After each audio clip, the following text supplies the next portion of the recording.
Hi అండి. Hi, hello, this is Mahesh. మనం ఇవాళ గూగుల్ ట్యాగ్ మేనేజర్ గురించి తెలుసుకోబోతున్నాం.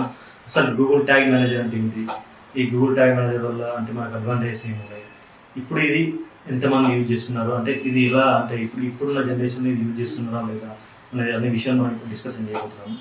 అసలు గూగుల్ ట్యాగ్ మేనేజర్ అంటే ఏంటంటే సింపుల్ అండి. మనకు గూగుల్ ట్యాగ్ మేనేజర్ అంటే managing and simplifying tags and website and apps అండి. ఎట్లా అంటే అన్ని ట్యాగ్స్ ఇది మేనేజ్ చేస్తుంది అండ్ సింప్లిఫై చేస్తుంది. ఓకేనా, మనకు అంటే వెబ్సైట్ రిలేటెడ్ ట్యాగ్స్ అయినా యాప్స్ రిలేటెడ్ ట్యాగ్స్ అయినా ఇవన్నీ మేనేజ్ చేస్తుంది, సింప్లిఫై చేస్తుంది, ఈజీగా వర్కౌట్ అయ్యేటట్టు చేస్తుంది.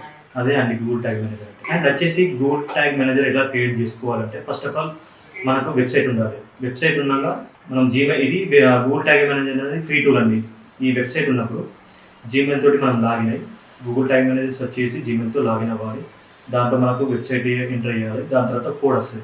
ఆ కోడ్ని మీరు HTML వెబ్సైట్ అయితే లైక్ మీకు ఐడియా ఉంటే మీరే చేయొచ్చు, లేదంటే డిజైనర్ మీ వెబ్సైట్ ఎవరు డెవలప్ చేస్తారో వాళ్ళ కోడ్ పంపిస్తే వాళ్ళు యాడ్ చేసేస్తారు. ఇది ఎట్లా అంటే ఎవ్రీ పేజ్లో హెడర్ టూల్ దగ్గర మనం ఈ లింక్ అనేది పెట్టేస్తే అయిపోతుంది, కాపీ పేస్ట్ చేసేస్తే అయిపోతుంది.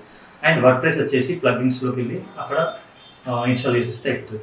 ఇది ఓవరాల్గా అంటే సెటప్ చేయడం అయిపోతుంది. అండ్ నెక్స్ట్ వచ్చేసి దీనివల్ల మనకు అడ్వాంటేజెస్ ఏమున్నాయి అంటే అడ్వాంటేజెస్ వచ్చేసి దీనివల్ల మనకు వెబ్సైట్ అనేది స్పీడ్ లోడింగ్ ఉంటుందండి, అది స్పీడ్ అవుతుంది. ఎందుకు అంటే ఎలా అంటే for suppose Google tag manager లేకుండా మీరు అంటే అన్ని ట్యాగ్స్ అంటే గూగుల్ సెర్చ్ అనలిటిక్స్ అని, కన్వర్షన్ ట్రాఫిక్ అని, గూగుల్ యాడ్స్ అని related, and Facebook pixel code అని, ఇన్స్టాగ్రామ్ అండ్ ప్రింట్రెస్ట్ ఇలాంటి థర్డ్ పార్ట్ టూల్స్ ఏదైనా సరే అండి, అన్ని కోడ్స్ మనం వెబ్సైట్ వేస్తాం కదా, అప్పుడు ఏంటంటే వెబ్సైట్ స్లో అవుతుంది. దానివల్ల ఏంటంటే మనకి SEOకి ఎఫెక్ట్ అవుతుంది, ఇంకొన్ని మనకి ఎర్రర్స్ కూడా రావచ్చు. సో ఇవన్నీ తగ్గాలి, మనకు వెబ్సైట్ స్పీడ్ ఉండాలి అంటే గూగుల్ ట్యాగ్ మేనేజర్ యూజ్ చేయాలి. ఎలా అంటే వన్స్ దీంట్లోకి నేను సెటప్ చేశాను చెప్పాను కదా, వన్స్ ఒక్కసారి ఈ గూగుల్ ట్యాగ్ మేనేజర్ లాగిన్ అయ్యాక మనకు దాంట్లో ఆప్షన్స్ వస్తాయి. అంటే లైక్ టూల్స్ అని, గూగుల్ అనలిటిక్స్ అని, కన్వర్షన్ టూల్ అని, అండ్ నెక్స్ట్ వచ్చేసి ఫేస్బుక్ పిక్సెల్ అని, ఇంకోటి అంటే లైక్ ఏదైనా సరే third party apps related things అన్నీ అక్కడ మనకు షో అవుతాయి. అవి ఆ లింక్స్ అన్ని ఇక్కడ ఇన్స్టాల్ చేస్తే సింపుల్గా వెళ్ళిపోతుందండి.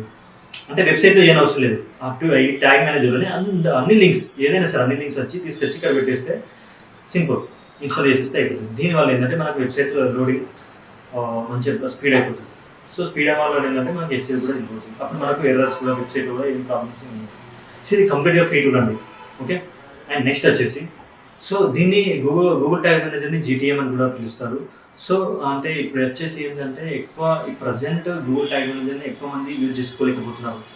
ఎందుకు అంటే డైరెక్ట్గా అందరూ ఏమున్నా ట్యాగ్స్ కోడ్స్ అన్ని డైరెక్ట్ వెబ్సైట్లలో డైరెక్ట్ పెట్టేస్తున్నారు, అట్లానే సింపుల్గా యూజ్ చేసుకొని నడుస్తున్నారు. సో ఈ ట్యాగ్ మేనేజర్ యూజ్ చేయడం వల్ల ఏంటంటే మనకు వెబ్సైట్ రిలేటెడ్ థింగ్స్ అంటే SEO రిలేటెడ్ స్పీడ్ అయినా, ఎర్రర్స్ అయినా ఇవన్నీ మ్యాక్సిమం కవర్ అయ్యే ఛాన్సెస్ ఉన్నాయి. సో ఇదే అండి ఇవాళ మన గూగుల్ ట్యాగ్ మేనేజర్. నెక్స్ట్ మరికొత్త టాపిక్తో మళ్ళీ కలుద్దాం. అంతవరకు మా ఛానల్ని లైక్ చేయండి, సబ్స్క్రైబ్ చేయండి, షేర్ చేయండి. Thank you.